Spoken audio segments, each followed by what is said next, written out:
ਆ ਸਕਦੇ ਹੋ। ਇੰਸ਼ੋਰੈਂਸ ਬਾਰੇ ਪਤਾ ਕਰਨ ਲਈ ਕਾਲ ਕਰ ਸਕਦੇ ਹੋ 408 272 2500 ਦੇ ਉੱਤੇ। Turkiana immigration law firm US immigration ਦਾ ਹੋਵੇ ਕਿਸੇ ਵੀ ਤਰੀਕੇ ਦਾ ਕੰਮ, call attorney J Turkiana 415 909 0503। Gurbachan Singh Nagra Sacramento, Sarbjit Singh Kulwinder Kaur Toot Yuba City, Gurdev Singh Sohal Antelope, Paramjit Singh Dakha Berkeley, Gursahib Singh Bakersfield, Avtar Singh Manzal Clovis. ਸਾਰਿਆਂ ਦਾ ਧੰਨਵਾਦ। ਜੇ ਤੁਸੀਂ ਵੀ ਇਸ ਪ੍ਰੋਗਰਾਮ ਨੂੰ ਸਪਾਂਸਰ ਕਰਨਾ ਚਾਹੁੰਦੇ ਹੋ ਸੰਪਰਕ ਕਰ ਸਕਦੇ ਹੋ 408 722 7698 ਦੇ ਉੱਤੇ। ਅੱਜ ਦੀਆਂ ਖਬਰਾਂ ਵੱਲ ਚੱਲੀਏ ਤੇ ਪ੍ਰੈਜ਼ੀਡੈਂਟ ਡੋਨਾਲਡ ਉਹਨਾਂ ਦੇ ਟਰੰਪ ਦੇ ਕੈਬਨਿਟ ਦੀ ਅੱਜ ਪਹਿਲੀ ਮੀਟਿੰਗ ਹੋਈ, ਜਿਹਦੇ ਵਿੱਚ ਅਲੋਨ ਮਸਕ ਨੂੰ ਲੈ ਕੇ, ਟੈਰਿਫਸ ਨੂੰ ਲੈ ਕੇ ਗੱਲਾਂ ਬਾਤਾਂ ਹੋਈਆਂ। ਕੁਝ ਟੈਨਸ਼ਨਸ ਵੀ ਕਈ ਗੱਲਾਂ ਦੇ ਉੱਤੇ ਹੋਈ ਹੈਗੀ ਆ। ਜੋ ਅਲੋਨ ਮਸਕ ਆ ਉਸਨੇ ਟੈਕ ਸਪੋਰਟ ਦੀ ਟੀ-ਸ਼ਰਟ ਪਾਈ ਹੋਈ ਸੀ ਤੇ ਉਹ ਇਸ ਮੀਟਿੰਗ ਦੇ ਵਿੱਚ ਹਾਜ਼ਰ ਸੀਗੇ। ਟਰੰਪ ਉਹਨਾਂ ਨੇ ਰੂਬੀਓ ਤੇ ਮਸਕ ਦੋਨਾਂ ਦਾ ਜਿਹੜਾ ਆ ਕਾਫੀ ਪ੍ਰੇਜ਼ ਕੀਤੀ ਹੈਗੀ ਆ। ਰੂਬੀਓ ਸਾਨੂੰ ਪਤਾ ਹੀ ਆ ਵੀ ਸੈਕਟਰੀ ਆਫ ਸਟੇਟ ਆ ਤੇ ਮਸਕ ਹੋਣੀ ਆ ਜੋ ਡੌਜ ਦੇ ਹੈਡ ਆ ਜਾਂ ਡੌਜ ਨੂੰ ਚਲਾ ਰਹੇ ਹੈਗੇ ਆ। ਟਰੰਪ ਹੁਣਾਂ ਨੇ ਇਹ ਕਿਹਾ ਆ ਵੀ ਜੋ ਇਲੋਨ ਮਸਕ ਆ ਉਸਨੇ 1 ਮਹੀਨੇ ਦੇ ਵਿੱਚ ਬਹੁਤ ਜ਼ਿਆਦਾ ਜਿਹੜਾ ਕੰਮ ਕੀਤਾ ਹੈਗਾ ਤੇ ਇਸ ਤੋਂ ਇਹ ਲੱਗ ਰਿਹਾ ਆ ਵੀ ਫੈਡਰਲ ਵਰਕਰਸ ਦੇ ਲਈ ਇੱਕ ਵਾਰਨਿੰਗ ਹੈਗੀ ਆ। ਇਲੋਨ ਮਸਕ ਨੇ ਇੱਕ ਹੋਰ ਈਮੇਲ ਜਾਰੀ ਕੀਤੀ ਆ ਵੀ ਇਸ ਵਾਰੀ ਜਵਾਬ ਦੇ ਦਿਓ, ਨਹੀਂ ਤਾਂ ਜਿਹੜੇ ਕਹਿੰਦੇ ਵੀ 1 ਮਿਲੀਅਨ ਦੇ ਕਰੀਬ ਜਿਹੜੇ ਫੈਡਰਲ ਵਰਕਰਸ ਆ ਜਿਨ੍ਹਾਂ ਨੇ ਰਿਸਪੌਂਡ ਨਹੀਂ ਕੀਤਾ, ਉਹਦਾ ਮਤਲਬ ਹੋਊਗਾ ਵੀ ਦੇ ਡੋਂਟ ਐਗਜ਼ਿਸਟ। ਸੋ ਉਹਨਾਂ ਨੂੰ ਕਿਸੇ ਟਾਈਮ ਵੀ ਜਿਹੜਾ ਕੱਟ ਕੀਤਾ ਜਾ ਸਕਦਾ ਹੈਗਾ। ਪ੍ਰੈਜ਼ੀਡੈਂਟ ਟਰੰਪ ਉਹਨਾਂ ਨੇ ਇਹ ਕਿਹਾ ਵੀ ਜੋ এনवायरमेंटल ਪ੍ਰੋਟੈਕਸ਼ਨ ਏਜੰਸੀ ਆ ਜਿਸ ਨੂੰ ਲੀ ਜ਼ੈਲਡਨ ਲੀਡ ਕਰ ਰਹੇ ਆ ਤੇ ਉੱਥੇ ਕਹਿੰਦੇ ਵੀ 65% ਵਰਕਫੋਰਸ ਘੱਟ ਕੀਤੀ ਜਾਊਗੀ। ਟਰੰਪ ਉਹਨਾਂ ਨੇ ਇਹ ਵੀ ਕਨਫਰਮ ਕੀਤਾ ਹੈ ਵੀ ਯੂਕਰੇਨ ਦੇ ਪ੍ਰੈਜ਼ੀਡੈਂਟ ਵਲਾਡੀਮੀਰ ਜ਼ੈਲੈਂਸਕੀ ਵਾਈਟ ਹਾਊਸ ਦੇ ਵਿੱਚ ਸ਼ੁੱਕਰਵਾਰ ਨੂੰ ਪਹੁੰਚ ਰਹੇ ਹੈਗੇ ਆ ਜਿੱਦਾਂ ਪਹਿਲਾਂ ਗੱਲਬਾਤ ਹੋਈ ਸੀ। ਸੋ ਐਕਸਪੈਂਸਿਵ ਮਿਨਰਲ ਡੀਲਸ ਦੇ ਉੱਤੇ ਸਾਈਨ ਹੋਣਗੇ। ਸੋ ਜ਼ੈਲੈਂਸਕੀ ਨੇ ਇਹ ਕਿਹਾ ਆ ਵੀ ਜਿਹੜੀ ਡੀਲ ਆ ਇਹ ਪ੍ਰੀਲਿਮਿਨਰੀ ਹੈਗੀ ਆ। ਯੂਰਪੀਅਨ ਯੂਨੀਅਨ ਦੇ ਟੈਰਿਫਸ ਨੂੰ ਲੈ ਕੇ ਵੀ ਹੁਣ ਯੂਰਪੀਅਨ ਯੂਨੀਅਨ ਦੇ ਮੁਲਕ ਕਾਫੀ ਔਖੇ ਆ।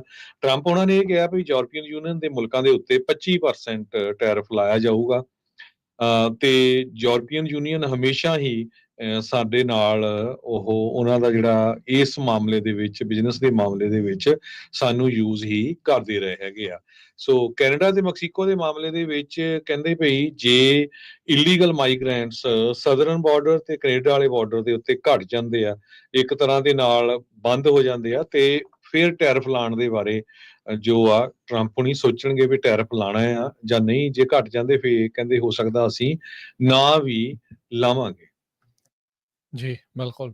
ਅਗਲੀ ਜਿਹੜੀ ਹਰਜੋਤ ਦੀ ਗੱਲ ਕਰਦੇ ਜਾਈਏ, ਕੈਲੀਫੋਰਨੀਆ ਦੇ ਗਵਰਨਰ ਗੈਵਨ ਨਿਊਸਮ ਆ ਉਹਨਾਂ ਨੇ ਪੈਰੋਲ ਬੋਰਡ ਨੂੰ ਆਰਡਰ ਕੀਤਾ ਆ ਮਨੈਂਡਸ ਬ੍ਰਦਰਜ਼ ਉਹਨਾਂ ਦੀ ਜਿਹੜੀ ਕੰਪਰੀਹੈਂਸਿਵ ਰਿਸਕ ਅਸੈਸਮੈਂਟ ਆ ਉਸ ਬਾਬਤ ਕੀਤਾ ਜਾਵੇ।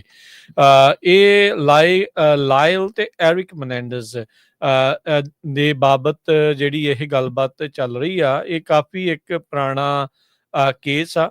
35 ਸਾਲ ਹੋ ਗਏ ਆ ਇਹਨਾਂ ਨੂੰ ਪ੍ਰਿਜ਼ਨ ਦੇ ਵਿੱਚ ਤੇ ਇੱਕ ਬੜੇ ਹਾਈ ਪ੍ਰੋਫਾਈਲ ਕੇਸ ਦੇ ਵਿੱਚ ਇਹ ਅੰਦਰ ਹੋਏ ਸੀਗੇ।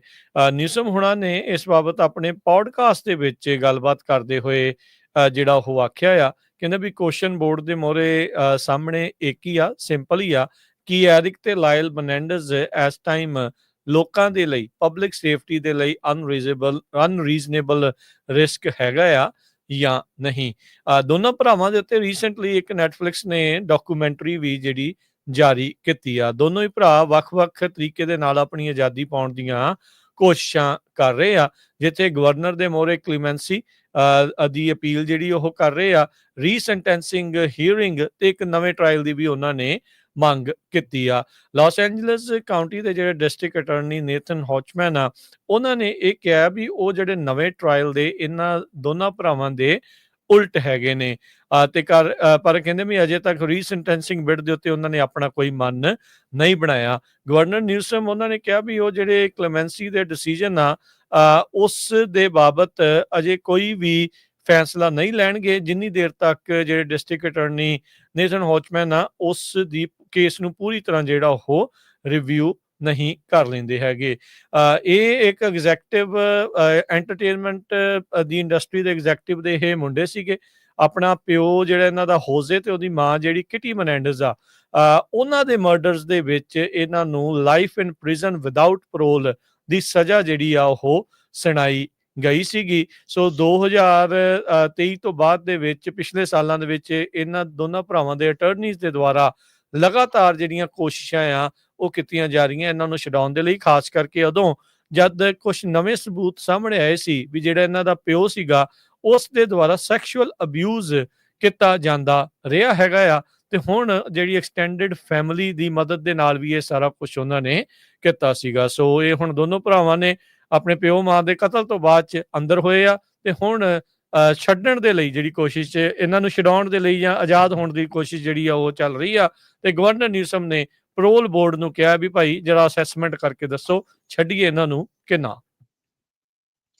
ਲਾਸ ਐਂਜਲਸ ਟਾਈਮਜ਼ ਇਹ ਰਿਪੋਰਟ ਕਰ ਰਹੀ ਹੈ ਵੀ ਪ੍ਰੈਜ਼ੀਡੈਂਟ ਟਰੰਪ ਉਹਨਾਂ ਦਾ ਜਿਹੜਾ ਐਡਮਿਨਿਸਟ੍ਰੇਸ਼ਨ ਆ ਤੇ ਕਾਂਗਰੈਸ਼ਨਲ ਰਿਪਬਲਿਕਨਸ ਉਹ ਇਹ ਸੋਚ ਰਹੇ ਆ ਵੀ ਕੈਲੀਫੋਰਨੀਆ ਦਾ 2035 ਬੈਨ ਜੋ ਗੈਸ ਪਾਵਰਡ ਵਹੀਕਲ ਦੇ ਉੱਤੇ ਆ ਉਸ ਨੂੰ ਬਲੌਕ ਕੀਤਾ ਜਾਵੇ।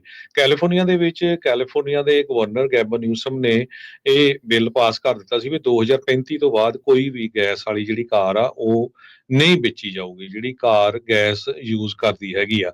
ਟਰੰਪ ਐਡਮਿਨਿਸਟ੍ਰੇਸ਼ਨ ਨੇ ਕਨਫਰਮ ਕੀਤਾ ਵੀ ਡਿਸਕਸ਼ਨਸ ਆਲਰੇਡੀ ਅੰਡਰਵੇ ਹੈਗੀਆਂ ਵੀ ਕਿਸ ਤਰ੍ਹਾਂ ਕਾਂਗਰੈਸ਼ਨਲ ਰਿਵਿਊ ਐਕਟ ਜਿਹੜਾ ਕਿ ਦਹਾਕਿਆਂ ਬੱਧੀ ਹੈਗਾ ਉਸ ਨੂੰ ਇਨਵੋਕ ਕੀਤਾ ਜਾਵੇ ਤਾਂ ਕਿ ਜੋ ਗਵਰਨਰ ਗੈਬਨ ਨਿਊਸਮ ਦਾ sale of new gas powered cars by 2025 ਉਸ ਨੂੰ ਰਿਮੂਵ ਕੀਤਾ ਜਾਵੇ। ਦੋ ਟਰੰਪ ਐਡਮਿਨਿਸਟ੍ਰੇਸ਼ਨ ਦੇ ਆਫੀਸ਼ੀਅਲਸ ਨੇ ਇਹ ਕਨਫਰਮ ਕੀਤਾ ਹੈਗਾ। ਦਹਾਕਿਆਂ ਬੱਧਿਆਂ ਤੋਂ ਇਹ ਕੰਮ ਜਿਹੜਾ ਇੱਕ ਇਸ ਕਾਂਗਰੈਸ਼ਨਲ ਰਿਵਿਊ ਐਕਟ ਦੇ ਅੰਡਰ ਇਹ ਚੱਲ ਰਿਹਾ ਸੀ। ਕੈਲੀਫੋਰਨੀਆ ਦੇ ਵਿੱਚ ਪ੍ਰੈਜ਼ੀਡੈਂਟ ਨਿਕਸਨ ਦੇ ਟਾਈਮ ਦੇ ਉੱਤੇ ਫੈਡਰਲ ਗਵਰਨਮੈਂਟ ਨੇ ਰਿਕੋਗਨਾਈਜ਼ ਕੀਤਾ ਸੀ ਕੈਲੀਫੋਰਨੀਆ ਦਾ ਇਸ ਜਿਹੜੀ ਏਜੰਸੀ ਉਸ ਨੂੰ। ਪਰ এনवायरमेंटल ਪ੍ਰੋਟੈਕਸ਼ਨ ਏਜੰਸੀ ਜਿਹਦੇ ਅੰਡਰ 8 ਪ੍ਰੈਜ਼ੀਡੈਂਟ ਦੋਨਾਂ ਪਾਰਟੀਆਂ ਦੇ ਰਹੇ ਆ ਉਹਨਾਂ ਨੇ ਬੇਵਰਸ ਆਫ ਕਲੀਨ ਏਅਰ ਐਕਟ ਨੂੰ ਅਲਾਉ ਕਰਦੇ ਰਹੇ ਕੈਲੀਫੋਰਨੀਆ ਦੇ ਵਿੱਚ ਤਾਂ ਕਿ ਕੈਲੀਫੋਰਨੀਆ ਸਟੇਟ ਆਪਣੀ ਐਂਟੀ ਪੋਲੂਸ਼ਨ ਸਟੈਂਡਰਡ ਸੈੱਟ ਕਰਦੀ ਰਹੇ। ਮੌਲੀ ਵੈਸਲਿਊ ਐਸੋਸੀਏਟ ਐਡਮਿਨਿਸਟ੍ਰੇਟਰ ਹੈਗੇ ਆ ਤੇ ਪਬਲਿਕ ਅਫੇਅਰਸ ਦੇ EPA ਦੇ, ਉਹਨਾਂ ਨੇ ਕਿਹਾ ਵੀ ਇਸ ਕੈਲੀਫੋਰਨੀਆ ਬੇਵਰਸ ਦਾ ਨੈਸ਼ਨਲ ਇੰਪੈਕਟ ਪਊਗਾ।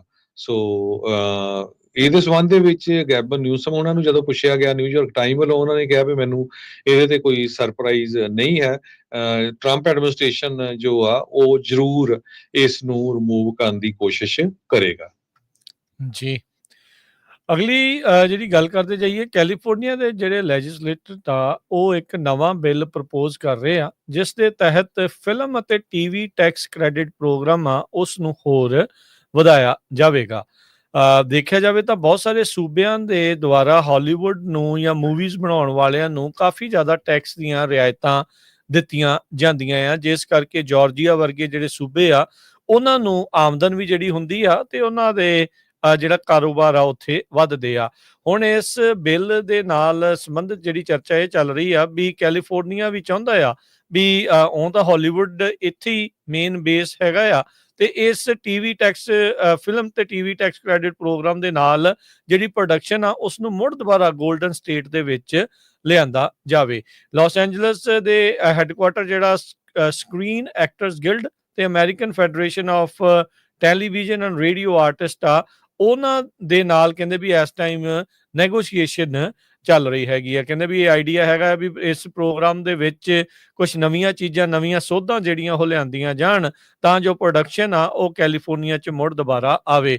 ਜਿੱਦਾਂ ਕੱਲ ਵੀ ਹਰਜੋਤ ਸਿੰਘ ਜੀ ਤੁਸੀਂ ਦੱਸ ਰਹੇ ਸੀ, ਇੱਕ ਹੋਰ ਕੰਪਨੀ ਆ ਉਸ ਨੇ ਆਪਣਾ ਝੋਲੀ ਜਿਹੜੀ ਇਹ ਚੱਕ ਕੇ ਜਿਹੜਾ ਝੋਲਾ ਚੱਕ ਕੇ ਆ ਉਹ ਟੈਕਸਸ ਵੱਲ ਨੂੰ ਮੂੰਹ ਕਰ ਲਿਆ ਆ, ਛੱਡ ਕੇ ਕੰਪਨੀਆਂ ਜਿਹੜੀਆਂ ਲਗਾਤਾਰ ਕੈਲੀਫੋਰਨੀਆ ਨੂੰ ਜਾ ਰਹੀਆਂ ਆ। ਸੋ ਇੱਕ ਵਾਪਸ ਲਿਆਉਣ ਦੀ ਇੱਕ ਕੋਸ਼ਿਸ਼ ਉਹ ਚੱਲ ਰਹੀ ਹੈ। ਕੈਲੀਫੋਰਨੀਆ ਦਾ TV ਤੇ ਟੈਕਸ ਕ੍ਰੈਡਿਟ ਪ੍ਰੋਗਰਾਮ ਆ ਉਹਦੇ ਤਹਿਤ ਕਹਿੰਦੇ ਵੀ 2 ਲੱਖ ਜੌਬਸ ਤੇ $26 ਬਿਲੀਅਨ ਜਿਹੜੇ ਆ ਉਹ ਜਨਰੇਟ ਹੋ ਚੁੱਕੇ ਆ ਤੇ ਪ੍ਰੋਗਰਾਮ ਓਵਰ ਸਬਸਕ੍ਰਾਈਬਡ ਹੈਗਾ। ਇੱਕ ਜਿਹੜੇ ਸੈਨੇਟਰ ਬੈਨ ਐਲਨ ਆ ਉਹਨਾਂ ਨੇ ਇਸ ਬਾਬਤ ਜਿਹੜਾ ਉਹ ਦੱਸਿਆ ਹੈ। ਸੋ ਅੱਜ ਦੀ ਜਿਹੜੀ ਅਨਾਉਂਸਮੈਂਟ ਆ ਇਹ ਉਸ ਟਾਈਮ ਦੇ ਉੱਤੇ ਆਈ ਹੈ ਜਦੋਂ ਗਵਰਨਰ ਨਿਊਸਮ ਨੇ ਇਹ ਕਿਹਾ ਸੀਗਾ ਵੀ state film tax credit programme ਦੇ ਵਿੱਚ ਜਿਹੜੀ ਮਨੀ ਆ ਉਹ ਡਬਲ ਕਰਨ ਜਾ ਰਹੇ ਆ। ਸੋ ਬਿਲਕੁਲ realtor.com ਜਿਹੜੀ ਕਿ ਆਪਰੇਟ ਹੋ ਰਹੀ ਸੀ ਮੂਵ ਇਨ ਕਾਰਪੋਰੇਸ਼ਨ ਵੱਲੋਂ, ਜੋ ਕਿ ਸਬਸਿਡਰੀ ਹੈਗੀ ਆ ਮਰਡੋਕ ਫੈਮਿਲੀ ਵੱਲੋਂ, ਮਾਸ ਮੀਡੀਆ ਕੰਪਨੀ ਦੀ। ਉਹਨਾਂ ਨੇ ਕਿਹਾ ਸੀ ਵੀ ਅਸੀਂ ਆਸਟਨ ਦੇ ਵਿੱਚ ਆਪਣਾ ਆਫਿਸ ਪੂਰੇ ਹੈੱਡਕੁਆਟਰਸ ਮੂਵ ਕਰਨ ਜਾ ਰਹੇ ਹਾਂ। ਕੱਲੇ ਉਹ ਨਹੀਂ, ਅੱਜ ਇਨ ਐਂਡ ਆਊਟ ਦੇ ਹੈੱਡਕੁਆਟਰਸ ਸਦਰਨ ਕੈਲੀਫੋਰਨੀਆ ਦੇ ਵਿੱਚ ਸੀਗੇ। ਇਨ ਐਂਡ ਆਊਟ ਵਰਕਰਸ ਨੇ ਅੱਜ ਅਨਾਉਂਸ ਕਰ ਦਿੱਤਾ ਵੀ ਉਹ ਵੀ ਆਪਣੇ ਜਿਹੜੇ ਹੈੱਡਕੁਆਟਰਸ ਆ ਉਹ ਟੈਨਸੀ ਸਟੇਟ ਦੇ ਵਿੱਚ ਮੂਵ ਕਰਨ ਜਾ ਰਹੇ ਹੈਗੇ ਆ।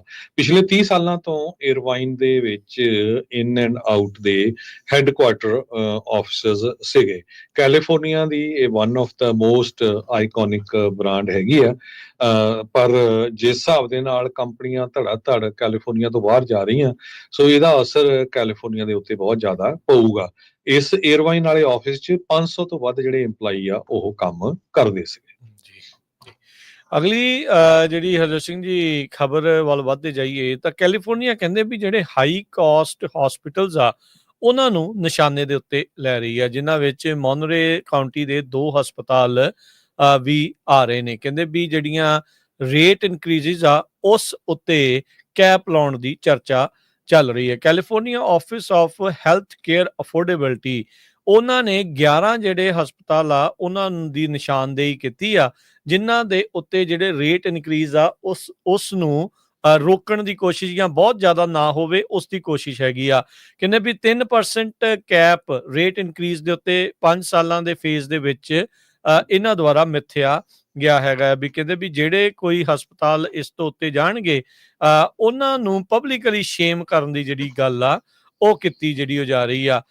OCHA ਰਿਕਮੈਂਡ ਕਰਦਾ ਆ ਵੀ 2% ਤੋਂ ਘੱਟ ਹੀ ਜਿਹੜੇ ਰੇਟ ਆ ਉਹਨਾਂ ਨੂੰ ਇਨਕਰੀਜ਼ ਕਰਨਾ ਚਾਹੀਦਾ ਹੈਗਾ ਆ। ਪਰ ਹਸਪਤਾਲ ਕਹਿ ਰਹੇ ਆ ਵੀ ਇਕਨੋਮਿਕ ਕੰਸਰਨਸ ਤੇ ਪੋਲੀਟੀਕਲ ਏਜੰਡਾਜ਼ ਦੇ ਤਹਿਤ ਸਾਡੇ ਲਈ ਜਿਹੜਾ ਇਹ ਇਦਾਂ ਕੰਮ ਕਰਨਾ ਬੜਾ ਔਖਾ ਬਣਿਆ ਪਿਆ ਆ। ਸੋ ਇਹ ਨਵੀਆਂ ਜਿਹੜੀਆਂ ਰੈਗੂਲੇਸ਼ਨਸ ਉਦੋਂ ਕਹਿੰਦੇ ਲਾਗੂ ਹੋ ਜਾਣਗੀਆਂ ਜਦੋਂ 45 ਦਿਨ ਦਾ ਜਿਹੜਾ ਪਬਲਿਕ ਕਮੈਂਟ ਪੀਰੀਅਡ ਆ ਇਸ ਤੋਂ ਬਾਅਦ ਚ ਖਤਮ ਹੋ ਜਾਂਦਾ ਆ। ਸੋ ਬਹੁਤ ਸਾਰੇ ਲੋਕ ਦੁਖੀ ਨੇ ਜਿਹੜੀਆਂ ਵੱਧ ਰਹੀਆਂ ਮੈਡੀਕੇਅਰ ਦੀਆਂ, ਹੈਲਥ ਕੇਅਰ ਦੀਆਂ ਜਿਹੜੀਆਂ ਕਾਸਟ ਉਸ ਨੂੰ ਲੈ ਕੇ, ਤੇ ਜਦੋਂ ਕਹਿੰਦੇ ਵੀ ਹਸਪਤਾਲ ਉਸ ਦੇ ਵਿੱਚ ਕੀਮਤਾਂ ਹੋਰ ਵਧਾ ਦਿੰਦੇ ਆ ਤਾਂ ਕੰਮ ਲੋਕਾਂ ਦੇ ਲਈ ਜ਼ਿਆਦਾ ਔਖਾ ਹੋ ਜਾਂਦਾ ਹੈ। ਹਜ਼ਾਰਾਂ ਦੀ ਗਿਣਤੀ ਵਿੱਚ ਯੂਨੀਵਰਸਿਟੀ ਆਫ ਕੈਲੀਫੋਰਨੀਆ ਦੇ ਵਰਕਰਸ ਸਟ੍ਰਾਈਕ ਦੇ ਉੱਤੇ ਜਾ ਰਹੇ ਆ ਤੇ ਉਹ ਇਹ ਅਲੈਜ ਕਰ ਰਹੇ ਆ ਵੀ ਅਨਫੇਅਰ ਬਾਰਗੇਨਿੰਗ ਟੈਕਟਿਕਸ ਯੂਜ਼ ਕੀਤੇ ਜਾ ਰਹੇ ਹੈਗੇ ਆ। 2 ਯੂਨੀਅਨਸ ਜਿਹੜੇ ਕਿ 60,000 ਹੈਲਥ ਕੇਅਰ ਤੇ ਸਰਵਿਸ ਵਰਕਰਸ ਨੂੰ ਰਿਪਰੈਜ਼ੈਂਟ ਕਰਦੇ ਆ। ਕੈਲੀਫੋਰਨੀਆ ਯੂਨੀਵਰਸਿਟੀ ਆਫ ਕੈਲੀਫੋਰਨੀਆ ਦੇ 10 ਕੈਂਪਸਸ ਦੇ ਵਿੱਚ ਉਹ ਨਵੇਂ ਕੰਟਰੈਕਟ ਉਹਨਾਂ ਦੇ ਵਿੱਚ ਸਾਈਨ ਅਪ ਨਹੀਂ ਕਰ ਸਕੇ। American federation of state County municipal EMPLOYEES local union 3299 ਤੇ AFSCME local 3299, university professional technical EMPLOYEES CWA local 9119, UPTE ਇਹ ਸਾਰੇ ਸਟ੍ਰਾਈਕ ਤੇ ਜਾ ਰਹੇ ਹੈਗੇ ਆ। ਕਹਿੰਦੇ ਭਈ ਜੋ AFSCME ਲੋਕਲ ਆ ਉਹ 37,000 EMPLOYEES ਨੂੰ ਰਿਪਰੈਜ਼ੈਂਟ ਕਰਦੀ ਹੈਗੀ ਆ। ਇਸੇ ਤਰ੍ਹਾਂ UPTE 20,000 EMPLOYEES ਨੂੰ ਰਿਪਰੈਜ਼ੈਂਟ ਕਰਦੀ ਹੈਗੀ ਆ। ਯੂਨੀਵਰਸਿਟੀ ਆਫ ਕੈਲੀਫੋਰਨੀਆ ਵਾਲੇ ਕਹਿੰਦੇ ਆ ਵੀ ਅਸੀਂ ਡਿਸਪੁਆਇੰਟਡ ਆ ਵੀ ਦੋਨੋਂ ਜਿਹੜੇ ਯੂਨੀਅਨਸ ਆ ਸਟ੍ਰਾਈਕ ਦੇ ਉੱਤੇ ਜਾ ਰਹੇ ਆ, ਪਰ ਸਾਡਾ ਜਿਹੜਾ ਫੋਕਸ ਹੋਣਾ ਚਾਹੀਦਾ ਨੈਗੋਸ਼ੀਏਸ਼ਨ ਦੇ ਉੱਤੇ ਹੋਣਾ ਚਾਹੀਦਾ ਜੋ ਕਿ ਗੁੱਡ ਫੇਥ ਦੇ ਵਿੱਚ ਹੋ ਸਕੇ। ਜੀ ਉਧਰ ਕੈਲੀਫੋਰਨੀਆ ਕਹਿੰਦੇ ਵੀ ਤਿਆਰੀ ਕਰ ਰਿਹਾ ਆ ਮੈਡੀਕੈਲ ਦੇ ਪ੍ਰੋਗਰਾਮ ਦੇ ਵਿੱਚ ਫੈਡਰਲ ਕੱਟਸ ਆ ਜਿਹੜੇ ਆ ਰਹੇ ਆ। ਜਿਹੜਾ ਰਿਪਬਲਿਕਨ ਕੰਟਰੋਲਡ ਹਾਊਸ ਆ ਉਹਨਾਂ ਨੇ ਜਿਹੜਾ ਇੱਕ ਬਜਟ ਬਲੂਪ੍ਰਿੰਟ ਪਾਸ ਕੀਤਾ ਹੈ ਉਸ ਦੇ ਵਿੱਚ $880 ਬਿਲੀਅਨ ਦੀ ਅਗਲੇ 10 ਸਾਲਾਂ ਦੇ ਵਿੱਚ ਕਟੌਤੀ ਆ, ਜਿਹਦੇ ਵਿੱਚ ਕਹਿੰਦੇ ਵੀ ਮੈਡੀਕੇਡ ਦੇ ਉੱਤੇ ਵੀ ਅਸਰ ਪਊਗਾ। ਕੈਲੀਫੋਰਨੀਆ ਦੇ ਟੈਕਸਪੇਅਰ ਨੇ ਪਿਛਲੇ ਸਾਲ ਦੇ ਵਿੱਚ $9.5 ਬਿਲੀਅਨ ਜਿਹੜੇ ਹੈਲਥ ਸਰਵਿਸਿਜ਼ ਦੇ ਉੱਤੇ ਖਰਚ ਕੀਤਾ, ਜਿਹੜੇ ਨਾਨ ਇਮੀਗ੍ਰੈਂਟ ਜਿਹੜੇ ਲੋਕ ਨੇ, ਇਲੀਗਲ ਜਿਹੜੇ ਇਮੀਗ੍ਰੈਂਟਸ ਆ ਉਹਨਾਂ ਦੇ ਜਿਹੜਾ ਹੋ ਤੇ। ਕੈਲੀਫੋਰਨੀਆ ਦੇ ਵਿੱਚ ਜਿਹੜੇ ਰੋਜ਼ਵਿਲ ਤੋਂ ਰਿਪਰੈਜ਼ੈਂਟੇਟਿਵ ਕੈਵਿਨ ਕਾਇਲੀ ਆ ਉਹਨਾਂ ਨੇ ਦੱਸਿਆ ਵੀ 26 ਤੋਂ 49 ਸਾਲ ਦੀ ਉਮਰ ਦੇ ਵਿੱਚ ਜਿਹੜੇ ਲੋਕ ਆ ਉਹ ਰਿਗਾਰਡਲੈਸ ਆਫ ਇਮੀਗ੍ਰੇਸ਼ਨ ਸਟੇਟਸ ਉਹ ਮੈਡੀਕੈਲ ਦੇ ਲਈ ਅਪਲਾਈ ਜਿਹੜੇ ਉਹ ਕਰ ਰਹੇ ਸੀਗੇ, ਜਦ ਕਿ ਪਹਿਲਾਂ ਅਨਡਾਕੂਮੈਂਟਡ ਇਮੀਗ੍ਰੈਂਟ 50 ਜਾਂ ਉਸ ਤੋਂ ਵੱਧ ਉਮਰ ਵਾਲੇ ਹੀ ਕੁਆਲੀਫਾਈ ਕਰਦੇ ਹੁੰਦੇ ਸੀਗੇ। ਸੋ ਮੈਡੀਕੈਲ ਦੇ ਵਿੱਚ ਕਰੰਟਲੀ ਕਹਿੰਦੇ ਵੀ ਸਿਟੀਜ਼ਨਸ਼ਿਪ ਤੋਂ ਉਹਦੇ ਰਿਗਾਰਡਲੈਸ $9.5 ਬਿਲੀਅਨ ਦਾ ਜਿਹੜਾ ਉਹ ਖਰਚਾ ਆਇਆ ਹੈਗਾ ਤੇ ਕਹਿੰਦੇ ਵੀ ਇਹ ਸਟੇਟ ਦੇ ਜਨਰਲ ਫੰਡ ਚੋਂ $8.4 ਬਿਲੀਅਨ ਜਿਹੜਾ ਉਹ ਆਇਆ ਹੈ ਤੇ $1.1 ਬਿਲੀਅਨ ਫੈਡਰਲ ਫੰਡਸ ਦੇ ਵਿੱਚੋਂ ਇਸ ਲਈ ਜਿਹੜਾ ਉਹ ਵਰਤਿਆ ਗਿਆ ਆ। ਤੇ ਜਦੋਂ ਕਹਿੰਦੇ ਵੀ ਹੁਣ ਮੈਡੀਕੇਡ ਦੇ ਵਿੱਚ ਜਾਂ ਫੈਡਰਲ ਫੰਡਸ ਦੇ ਵਿੱਚ ਜਦੋਂ ਕਟੌਤੀਆਂ ਕੀਤੀਆਂ ਜਾਣਗੀਆਂ ਤਾਂ ਕੈਲੀਫੋਰਨੀਆ ਦੇ ਵਿੱਚ ਵੀ ਹੈਲਥ ਕੇਅਰ ਸਰਵਿਸਿਜ਼ ਦੇ ਉੱਤੇ ਅਸਰ ਪਵੇਗਾ। ਕਿਹੜੇ ਲੋਕ ਕੁਆਲੀਫਾਈ ਕਰਦੇ ਨੇ, ਕਿੰਨੀ ਉਹਨਾਂ ਨੂੰ ਸਬਸਿਡੀ ਮਿਲੂਗੀ, ਕਿੰਨਾ ਜਿਹੜਾ ਉਹਨਾਂ ਦੀ ਕਵਰੇਜ ਹੋਊਗੀ, ਉਸ ਉੱਤੇ ਕਹਿੰਦੇ ਵੀ ਆਉਂਦੇ ਸਮੇਂ ਦੇ ਵਿੱਚ ਅਸਰ ਜਿਹੜਾ ਉਹ ਪਊਗਾ। ਤੇ ਕੈਲੀਫੋਰਨੀਆ ਕਹਿੰਦਾ ਵੀ ਇਸ ਦੇ ਲਈ ਹੁਣ ਆਪਣੇ ਆਪ ਨੂੰ ਤਿਆਰ ਕਰਨ ਦੀ ਜਿਹੜੀ ਉਹ ਕੋਸ਼ਿਸ਼ ਕਰ ਰਿਹਾ ਹੈਗਾ ਆ। ਸੈਨੋਜ਼ੇ ਦੇ ਵਿੱਚ 3 ਐਲੀਮੈਂਟਰੀ ਸਕੂਲ ਬੰਦ ਹੋਣ ਜਾ ਰਹੇ ਆ ਕਿਉਂਕਿ ਕਹਿੰਦੇ ਵੀ ਸਾਡਾ ਬਜਟ ਆ ਉਹ ਬੜਾ ਘਾਟੇ ਦਾ ਹੈਗਾ। ਫਰੈਂਕਲਿਨ ਮਕੈਲਨੀ ਸਕੂਲ ਡਿਸਟ੍ਰਿਕਟ ਨੇ ਇਹ ਕਿਹਾ ਕਿ 3 ਸਕੂਲ ਲਾਸ ਆਇਰਵਲਸ ਲਿਟਰੇਸੀ ਤੇ ਟੈਕਨੋਲੋਜੀ ਅਕੈਡਮੀ, ਮਕੈਲਨੀ ਐਲੀਮੈਂਟਰੀ ਤੇ ਰੈਂਬਲਵੁੱਡ ਐਲੀਮੈਂਟਰੀ ਇਹ ਨੈਕਸਟ ਸਕੂਲ ਈਅਰ ਤੋਂ ਬੰਦ ਹੋ ਜਾਣਗੇ। ਤੇ 100 ਤੋਂ ਵੱਧ ਜਿਹੜੇ ਪੇਰੈਂਟਸ ਆ ਉਹ ਇਸ ਮੀਟਿੰਗ 'ਚ ਪਹੁੰਚੇ ਹੋਏ ਸੀ। ਬਹੁਤ ਸਾਰੇ ਲੋਕ ਰੋ ਵੀ ਰਹੇ ਸੀ ਵੀ ਸਾਡੇ ਘਰ ਦੇ ਲਾਗੇ ਸਕੂਲ ਆ, ਟੀਚਰਸ 70 ਦੇ ਕਰੀਬ ਜੋ EMPLOYEES ਆ ਉਹ ਲੇ ਆਫ ਵੀ ਹੋ ਜਾਣਗੇ। ਪਰ ਜੋ ਕੈਲੀਫੋਰਨੀਆ ਦਾ ਹਾਲ ਆ ਉਹ ਵੀ ਦੇਖ ਲਓ ਤੁਸੀਂ ਕਿੱਧਰ ਨੂੰ ਜਾ ਰਿਹਾ ਹੈਗਾ। ਜੇ ਸਕੂਲੇ ਬੰਦ ਹੋ ਰਹੇ ਹੈਗੇ ਆ ਉਹ ਵੀ ਉਸ ਜਗ੍ਹਾ ਤੋਂ ਜਿੱਥੇ ਸਿਲੀਕਨ ਵੈਲੀ ਆ, ਕਹਿੰਦੇ ਵੀ ਦੁਨੀਆ ਦਾ ਸਭ ਤੋਂ ਅਮੀਰ ਏਰੀਆ ਆ, ਲੋਕ ਇੱਥੇ ਸਭ ਤੋਂ ਜ਼ਿਆਦਾ ਟੈਕਸ ਦਿੰਦੇ ਆ, ਅਮੀਰ ਲੋਕ ਰਹਿੰਦੇ ਹੈਗੇ ਆ। ਪਰ multi million dollar budget deficit ਨੇ ਇਹ 3 ਸਕੂਲ ਹੁਣ ਬੰਦ ਹੋਣ ਜਾ ਰਹੇ ਹੈਗੇ। ਜੀ ਸਮੇਂ ਦੀ ਜਿਹੜੀ ਉਹ ਸਮਾਪਤੀ ਆ, ਜਾਂਦੇ ਜਾਂਦੇ ਮਾਰਕੀਟਸ ਦਾ ਜੇ ਹਾਲ ਅੱਜ ਦੱਸਦੇ ਜਾਈਏ। ਡਾਓ ਜੋਨ ਦੇ ਵਿੱਚ 188 ਪੁਆਇੰਟਾਂ ਦੀ ਗਿਰਾਵਟ ਦਰਜ ਹੋਈ, 43,433 ਦੇ ਬੰਦ ਹੋਇਆ। S&P ਬਰਾਬਰ ਰਿਹਾ 5956 ਤੇ। ਨੈਸਡੈਕ 48 ਪੁਆਇੰਟ ਵੱਧ ਕੇ 49 ਪੁਆਇੰਟ ਵੱਧ ਕੇ 19,075 ਤੇ ਬੰਦ ਹੋਇਆ। ਸੋਨੇ ਦਾ ਭਾਅ $2933 ਪ੍ਰਤੀ ਆਉਂਸ, ਕੱਚੇ ਤੇਲ ਦੀ ਕੀਮਤ $69 ਪ੍ਰਤੀ barrel, 10 year yield 4.27%। Crypto currency ਦੇ ਵਿੱਚ ਬਿਟਕੋਇਨ 84,664 ਤੇ ਇਥੀਰੀਅਮ $2362 ਦੇ ਬਰਾਬਰ ਚੱਲ ਰਿਹਾ ਆ। $1 ਦੇ ਬਰਾਬਰ ਪਾਕਿਸਤਾਨ ਦੇ 278 ਰੁਪਏ ਤੇ 57 ਪੈਸੇ ਰਹੇ ਆ। $1 ਦੇ ਬਰਾਬਰ ਇੰਡੀਆ ਦੇ 87 ਰੁਪਏ ਤੇ 13 ਪੈਸੇ। $1 ਦੇ ਬਰਾਬਰ ਕੈਨੇਡਾ ਦੇ $1 ਤੇ 42 ਸੈਂਟ। ਇੱਥੇ ਪ੍ਰੋਗਰਾਮ ਦੀ ਸਮਾਪਤੀ। ਮੇਰੇ ਰਾਜਕਰਮਜੀਤ ਸਿੰਘ ਵੱਲੋਂ ਤੇ ਹਰਜੋਤ ਸਿੰਘ ਵੱਲੋਂ ਸਭ ਨੂੰ ਪਿਆਰ ਭਰੀ ਸਤਿ ਸ਼੍ਰੀ ਅਕਾਲ। ਸੁਣਦੇ ਰਹੋ, ਦੇਖਦੇ ਰਹੋ ਪੰਜਾਬੀ ਰੇਡੀਓ US।